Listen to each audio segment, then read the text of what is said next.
नमस्कार बच्चों, आज हम आपको पढ़ाने वाले हैं पाठ 11 का नाम है स्वतंत्र भारत की चुनौतियां एवं विकास। भारत स्वतंत्र तो हुई है। अब स्वतंत्र हुई है तो एकर मतलब ही ना रहे कि हर चीज जो हो कि मजेदार हुई कि शिक्षा बढ़ी, स्वास्थ्य बढ़ी, विकास होए लगल, रोजगार बहुत अच्छा लोगन के मिले लगल, सारी समस्या लोगन के समस्या खत्म हुई है। ई तो बहल ना खाली स्वतंत्रता तो है मिलल का मतलब जो हो कि अंग्रेज छोड़ के तुम्हें चल गिलन, लेकिन अंग्रेज छोड़ के गईलन तब जाए के समस्या शुरू भइल जौन हो कि देखावे कि का जी हो भारत में समस्या बा। पता लगल शिक्षित लोगों की संख्या कै परसेंट हो, 16-17% हो। पता लगल जौन हो बेरोजगारी दर सबसे हाई बा। पता लगल कंपनी है ये ना है, कंपनी जो है छोट मोट कंपनी है। पता लगल जौन हो विदेश नीति कोनो बेहतर होना है जौन हो। पता लगल गरीबी इतनी हो कि पूछा बदहाली की स्थिति हो, खाए के ना हो, पिए के ना हो लोगन के। तो वह स्थिति इतनी चुनौतीपूर्ण समय में पंडित जवाहरलाल नेहरू प्रधानमंत्री के रूप में, प्रथम प्रधानमंत्री के रूप में शपथ लेलन। अब उनके समक्ष समस्या ये आई कि कैसे भारत के विकास के पथ पे आगे ले जाए। अगर भारत के विकास के पथ पे आगे ना ले जाए तो का भल और स्थिति हम लोगन के खराब हो जाई। आज देख लिया कि हम लोगन के साथ आजाद वाल पाकिस्तान लगत हो जौन हो कि आज भी गरीबी की स्थिति में, बदहाल स्थिति में, खाए के ना हो, पिए के ना हो, आतंकी घटना बढ़ती हो, हत्या बलात्कार जैसन घटना रोजमर्रा होती हो, मतलब बहुत बदहाल स्थिति बा। तभी भारत के देखा का अर्थव्यवस्था एकदम चमचमात भागत चली जाती। चौथी अर्थव्यवस्था हम लोग दुनिया खोल लिया। हम लोग विकास के रथ पे बड़ी बड़ी IIT हैं, बड़ी बड़ी कंपनियां हैं, अडानी अंबानी जो है बड़ी बड़ी कंपनियां खोले हैं। एक बाद संचार क्षेत्र में नया नया इसरो नया ऊंचाई छुआ थी। वह इसरो जेकर स्थापना पंडित जवाहरलाल नेहरू किए हैं, वह IIT संस्थान जो जेकर स्थापना जवाहरलाल नेहरू किए हैं, जो आज जो हो दुनिया में भारत के नाम करत हैं। तो देखा का हो सन 15 अगस्त 1947 को भारत स्वतंत्र हो गया। स्वतंत्रता दिवस कब मनाया जाला? 15 अगस्त के। 14 अगस्त की मध्यरात्रि में जवाहरलाल नेहरू ने संविधान सभा में अपने एक ऐतिहासिक भाषण में कहा, सन 15 अगस्त 1947 को भारत स्वतंत्र हो गया। कब स्वतंत्र हुआ भारत? 15 अगस्त 1947 के, याद रखे रहे। 14 अगस्त की मध्यरात्रि में जवाहरलाल नेहरू ने संविधान सभा में अपने एक ऐतिहासिक भाषण में कहा, रात को 12 बजे जब पूरा विश्व सो रहा है तब भारत जीवन और स्वाधीनता की ओर अग्रसर है। मतलब जब पूरी दुनिया सो रही है, मतलब पूरी दुनिया मतलब भारत जब सो रहा है, आधी रात तंद्र निद्रा में है, तब दुनिया क्या है?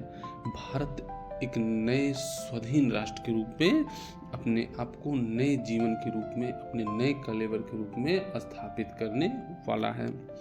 भारत की करोड़ों जनता का सपना अब सच हो चुका है, किंतु स्वतंत्र भारत के सामने अनेक समस्याएं और चुनौतियां। वही भाषण में प्रधानमंत्री जी कहत हैं कि भारत स्वतंत्र होइल, भारत के जो गुलामी की बेड़ी रहे वो तो टूट गई, लेकिन अब इन समस्या जो रहे वो खत्म ना भइल। गरीबी की समस्या ना खत्म भइल हो, बेरोजगारी की समस्या ना खत्म भइल हो, शिक्षा के समस्या ना खत्म भइल, स्वास्थ्य के समस्या ना खत्म भइल हो। एके दूर करे में समय लगी ई कुल समस्या हो।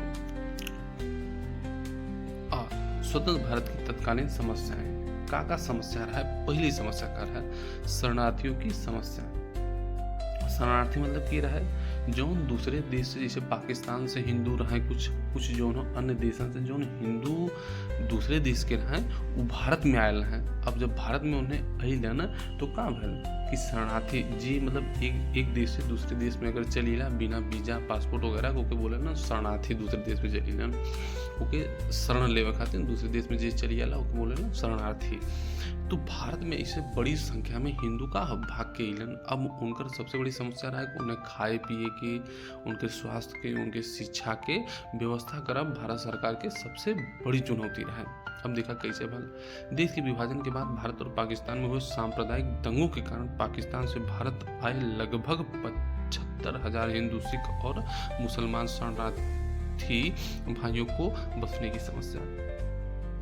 75,000 जोन हो हिंदू, सिख और मुसलमान पाकिस्तान से भाग के कहाँ आइलन, भारत में आइलन। अब जब भारत में आइलन तो उन्हें के खाए पिए की व्यवस्था, उन्हें पढ़े की व्यवस्था, शिक्षा की व्यवस्था उन्हें मतलब दर दर भटके पड़त रहे। तो निदान का भारत सरकार ने करोड़ों रुपए खर्च करके इन शरणार्थियों को बसाया। शरणार्थियों को बने हुए मकान में भूमि दी गई, मतलब मकान दिहल गए और भूमि दिहल गई कि भाई मकान बनाए के तुम्हें रहे खातिर भूमि दिहल गई तो खेती वगैरह करा। और एक बाद जौन हो कि करोड़ों रुपया सरकार खर्च कैले। दूसरी समस्या का भी देशी रियासतों का भारतीय संघ में विलय की समस्या। हमने बताया था कि ब्रिटिश शासनकाल में दो तरह के राज्य रहे, एक तो सीधे ब्रिटिश सरकार के अधीन होते रहे, दूसरे ऐसन राज्य रहे जो स्वतंत्र रूप से राजा महाराजा के अधीन रहे। उनके संख्या 500 से अधिक रहा है, जो उनमें सबसे बड़ी 3 रियासत रहे, एक जम्मू कश्मीर, दूसरा जूनागढ़ और तीसरा हैदराबाद। एक बाद छोट मोट 1 किलोमीटर के क्यों 1 किलोमीटर वर्ग किलोमीटर में क्यों राजा बनल हो, क्यों 2 किलोमीटर वर्ग के राजा बनल हो, क्यों जो हो कि 4 परिवार हो तो वही के राजा बनल हो। तो इस तरह से मतलब 500 से अधिक देशी रियासत रहे। तो अब ई भैल की जब भारत के स्वतंत्रता मिलल तो ब्रिटिश सरकार जितना ओकरे अधीन राज्य रहे उहे दिले। 500 तो अबहिन स्वतंत्र रूप से रहे। तो सबसे बड़ी समस्या रहे कि देशी रियासतन के कैसे भारत में भारतीय संघ में विलय किया जाए, कैसे अपने में शामिल किया जाए। जब हम आज़ाद हुए तो देश में कुल 562 रियासतें थी। हमने बताया ना 500 से अधिक रियासतें थे, 562 रियासतें थे। यदि रियासतें भारत में ना मिलती तो यह देश कई टुकड़ों में बट जाता और विभक्त हो जाता। मतलब अगर 562 रियासतें भारत में शामिल ना होती तो 562 देश भारत में हिंदुस्तान में बन जाता। अब सोचा छोटा छोटा देश कितना हो याद।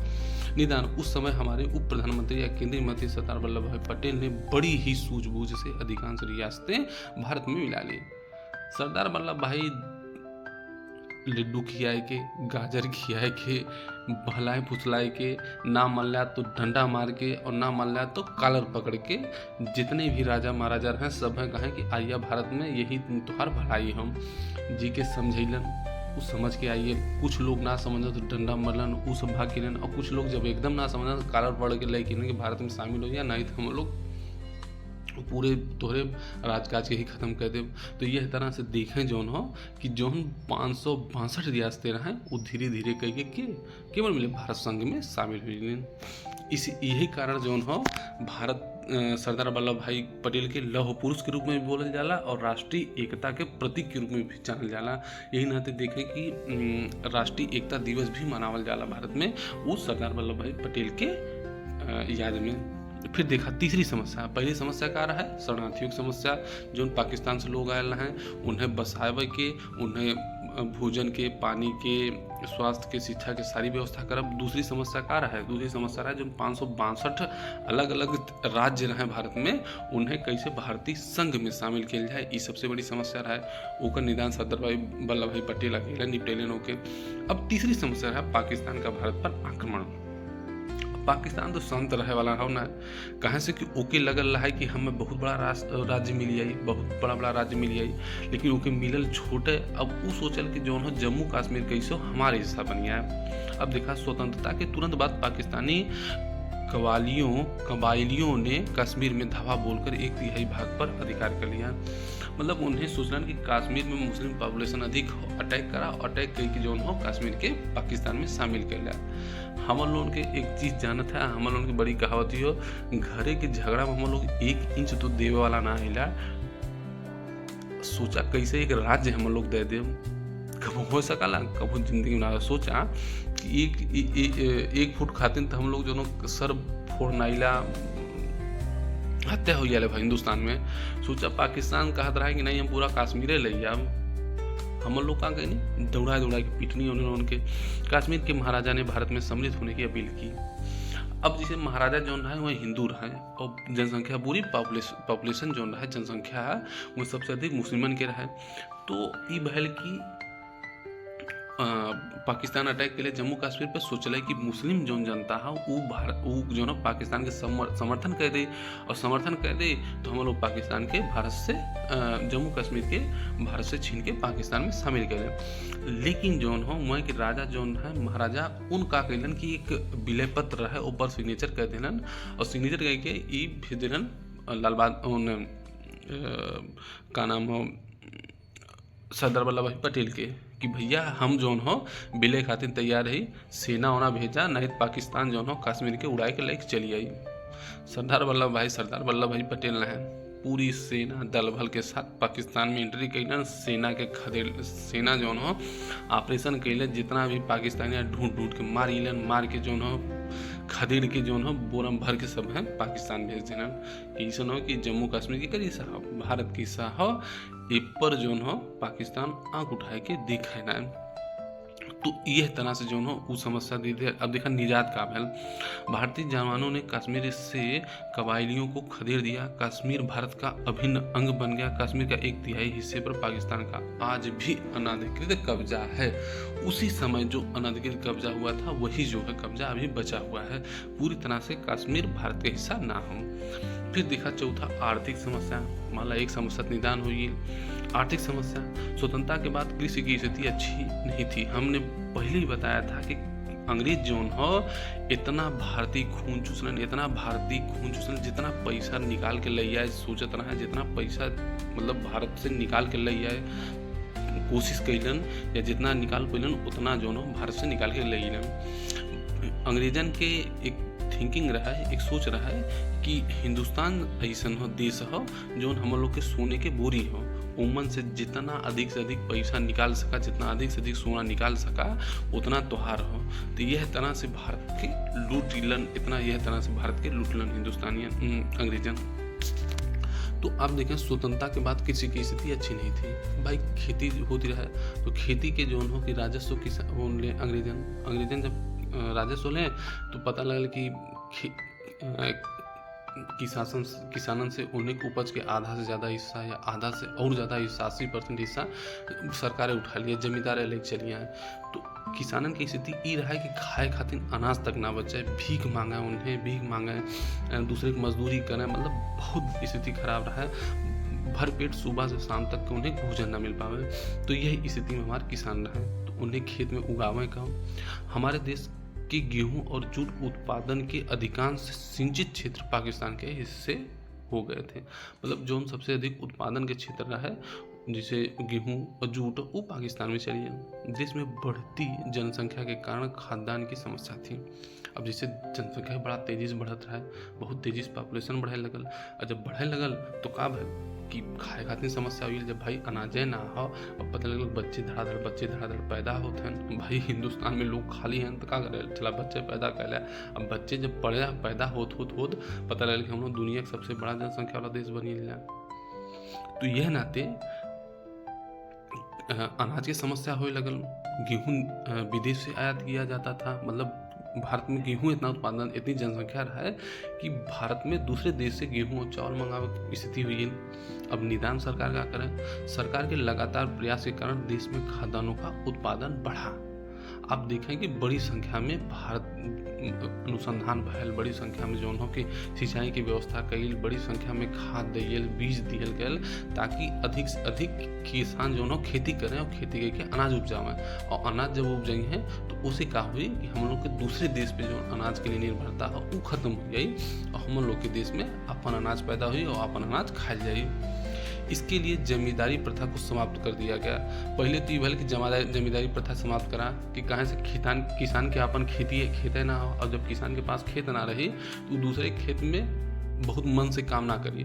जैसे अपने खेती में लोग जी जान लगा देना कि भैया एक घास ने देखा, एक दोनों की टेढ़ न हो, लेकिन दूसरे खेत रहा है घास उग गया है चाहे सरबत उग गया है, क्यों शुद्ध ना ले वाला हो। लेकिन अगर अपने खेती में घास देखिए ले तो वो जाके निकाल ले। तो यह नाते का कहना सरकार के पहले कहा कि जमींदारी प्रथा ही समाप्त करा। हर किसान के अपन खेत हो चाहिए, अपन जमीन हो चाहिए, ताकि तब वो जौन हो कि दिल से जौन हो खेती करी। फिर आज हमारे देश में खाद्यान्न दूसरे देशों को निर्यात भी किया जाता है। मतलब अब हम लोग का कहेंगे इतना उत्पादन होने लगल भारत में कि हम लोग का कहेंगे अपने देश के तो जितना खाद्यान्न आपूर्ति रहा है कई बार कहीं दूसरा देश के निर्यात होने लगल कि ले भैया हमारे के यहाँ से गेहूँ लियो, हमारे के यहाँ चावल लियो, हम लोग इतना उत्पादन करते हैं। अब तीसरी समस्या रहा है स्वराज्य की चुनौती। अब स्वराज की समस्या कार है देखा भैया। नंबर 1 संविधान का निर्माण। भैया देश तो बन गेल, शासन तोहार चले लगल, लेकिन अब जौन नियम कानून हो उ कैसे बनी? सब संतुष्ट करब, वहाँ मुस्लिम संतुष्ट करब, वहाँ सिख के संतुष्ट करब, हिंदू के संतुष्ट करब, फिर जातियन रहे जैसे बड़ी बड़ी जातियाँ रहे सब संतुष्ट करब। ऐसा संविधान बनाई कि हर व्यक्ति के जौन हो सम्मान पूर्वक, हर व्यक्ति जौन हो अपने इच्छा से जीवन यापन कर सके, ऐसा संविधान के निर्माण करे के जौन हो नियम कानून बनावल जाए कि ताकि लोग स्वतंत्र रूप से जीवन जी सकें। तो एक लिए संविधान के निर्माण करे पड़ल। देखा 15 अगस्त सन 1947 के बाद भारतीय संविधान सभा एक संप्रभुता संपन्न संस्था हो गई थी। अब इसे भारतीय संविधान का निर्माण करना था। देखा कितने बड़े बड़े अंबेडकर जी, जवाहरलाल नेहरू, वल्लभ भाई पटेल, बड़े बड़े दिग्गज नेता जो हो बैठ के संविधान के निर्माण करे शुरू कैलन। जहाँ एक हिंदुस्तान जलत रहे, वहाँ सांप्रदायिक दंगा होत हो, हिंदू मुस्लिम के मारत हो, मुस्लिम हिंदू के मारत हो, सिख मुस्लिम के मारत हैं, मतलब मारकाट चलत ही एक तरफ, और दूसरी तरफ बड़े बड़े जौन हो कि राजनेता लोग हम लोग के बैठ के क्या करते हैं, संविधान के लिखत रहा कि कैसे हम लोग के भविष्य जौन हो आगे कितना उज्जवल हुई, हम लोग के भविष्य कितना बेहतर हुई। अगर हम लोग आज के ये समस्या में उलझ गया तो हम लोग के संविधान निर्माण न हो पाई, और संविधान निर्माण न हो पाई तो हम लोग के देश आगे बढ़ न पाई। यह नाते सबसे पहला काम हो कि हिंसा होत रहे, मरत रहे, कटत रहे, लोग होत रहे, वो चलत रहे, लेकिन सबसे पहले देश के संविधान लागू होना चाहिए, देश में एक व्यवस्था होनी चाहिए ताकि जो वही हिसाब से हमारा देश आगे बढ़ सके। निदान भारतीय संविधान 26 नवंबर 1949 में बनकर तैयार हो गया, जिसे 26 जनवरी 1950 में लागू कर दिया गया। इसके लागू होने के साथ ही भारत गणतंत्र देश हो गया। जहाँ भारत अभी तक गुलाम देश बोला जाता है, जहाँ अब तक गुलामियत रहा है, वो भारत गणतंत्र बनिए। गणतंत्र मतलब होला कि ऐसन राष्ट्रपति जोन हर 5 साल पे चुनल जाए। हम लोगों के देखें इसमें राष्ट्रपति के हो श्रीमती द्रौपदी मुर्मू जी हैं, उनका हो उनकर 5 साल कार्यकाल खत्म हो, फिर नया कोनो व्यक्ति चुनल जाए। इससे पहले के रहे रामनाथ कोविंद जी रहे, इससे पहले के रहे प्रणब मुखर्जी जी रहे। तो मतलब हर 5 साल में हम लोगों के यहाँ राष्ट्रपति के चुनाव होत रहा। ऐसा ना हो कि पता लगे कि बेटवा आज इनकर हैं, फिर उसके बाद उनकर बेटवा हुई है, फिर के बाद उनकर बेटवा हुई है, फिर उनकर बेटवा के बाद उनकर बेटवा हुई है। इस तरह से भारत में राजतंत्र ना हो, कहाँ हो लोकतंत्र, भारत में गणतंत्र हम। इसी कारण हम प्रत्येक वर्ष 26 जनवरी को गणतंत्र दिवस मनाते हैं कि हम लोग अब राजतंत्र नहीं, अब हम लोग का है गणतंत्र हो गया भैया, कि हमारे यहाँ जो हो राजा महाराजा का शासन ना चले, जनता के शासन चले। दूसरा, विदेशी उपनिवेशों के विलीनीकरण की समस्या। विदेशी उपनिवेशों के विलीनीकरण की समस्या अब रकाद है। देश की स्वतंत्रता के बाद भी गोवा, दमन, दीव तथा दादर और नागर हवेली में पुर्तगालियों तथा पुदुचेरी, चंद्रनगर, माही और कारिकाल पर फ्रांस का कब्जा था। भैया हम लोग स्वतंत्र तो राष्ट्र बन गेली, लेकिन पता लगल कि गोवा, दमन, दीव, दादर, नागर हवेली पुर्तगाल के नियंत्रण हो, पुदुचेरी, चंद्रनगर, माही, कारिकाल फ्रांस के नियंत्रण हो।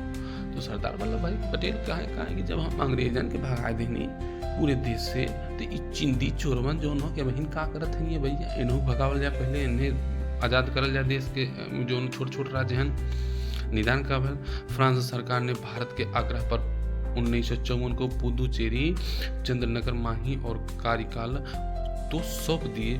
पुर्तगालियों ने सैनिक कार्रवाई करने पर 19 दिसंबर 1961 को गोवा, दमन, दीव व दादर और नागर हवेली सौंप दिया।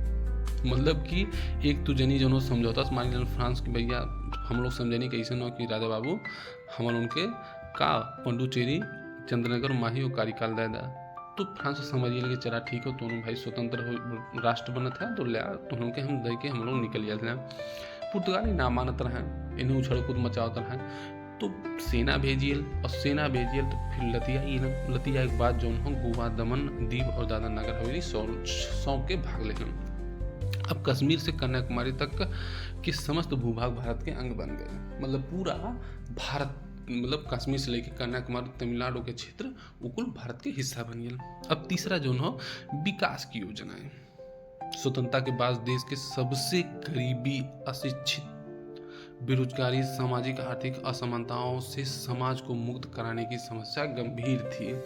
मतलब भाई देश तो आज़ाद हो गया, लेकिन गरीबी, अशिक्षा, बेरोजगारी ये तो समस्या बनल है। और सबसे बड़ी समस्या ये है निदान का अभाव। सरकार ने देश के सभी क्षेत्रों का चरणबद्ध तरीके से विकास करने के लिए 15 मार्च 1950 में योजना आयोग का गठन किया। योजना आयोग के माध्यम से 5 वर्षीय योजना को प्रारंभ किया। 1 अप्रैल 1951 ईस्वी को प्रथम पंचवर्षीय योजना लागू की गई थी। 31 मार्च 2017 ईस्वी तक 12 पंचवर्षीय योजना पूर्ण हो चुकी हैं। मतलब 31 मार्च 2017 तक 12 पंचवर्षीय योजना पूर्ण हुई है। मतलब हर क्षेत्र में पता कब हो 5 साल कृषि के क्षेत्र में बढ़ावा दिया गया कि भाई कृषि में अनुसंधान हो, सिंचाई की व्यवस्था कैसे किया जाए, बीज बढ़िया जो कैसे पैदा किया जाए, दिया जाए, अनुसंधान हो ऊपर जो ए पर खर्च भैल। 5 साल पता लगल कि उद्योग बड़ा उद्योग स्थापित हो, ऊपर खर्च कैसे हो। फिर 5 साल पता लगल शिक्षा पे खर्च हो, 5 साल स्वास्थ्य पे खर्च भैल। ऐसे से मतलब जो हो हर 5 साल टारगेट करके हम लोग खर्च करेंगे ताकि जो हो कि हर क्षेत्र में स्वास्थ्य हो, शिक्षा हो, उद्योग हो, कृषि हो, हर क्षेत्र में भारत के चौमुखी विकास मिले। अब देखा 2014 ईस्वी में भारत सरकार ने योजना आयोग समाप्त कर जनवरी 2015 में नीति आयोग को प्रारंभ किया। इस आयोग के माध्यम से देश के विकास योजनाओं की रूपरेखा तैयार की जा रही है। अब पहले योजना आयोग रहा है, अब बनिए नीति आयोग। तो नीति आयोग के माध्यम से अभी होला कि भाई जोन भी हर सरकार 5 साल 10 साल में लक्ष्य तय करेले ओके जोन हो पूर्ण कइला। तो इससे का हुई कि भारत के हर क्षेत्र में चाहे कृषि हो, स्वास्थ्य हो, शिक्षा हो, गरीबी हो, हर क्षेत्र में भारत के विकास के नए आयाम मिलल, नया जोन हो कि आगे बढ़े शुरू कैले भारत। तो यह तरह से बच्चों आज इतना ही। नमस्कार। आज़ादी तो भारत की मिल है, लेकिन इस समस्या के निदान करे के बाद तब जाके भारत एक जोन हो विकासशील राष्ट्र के रूप में आयल।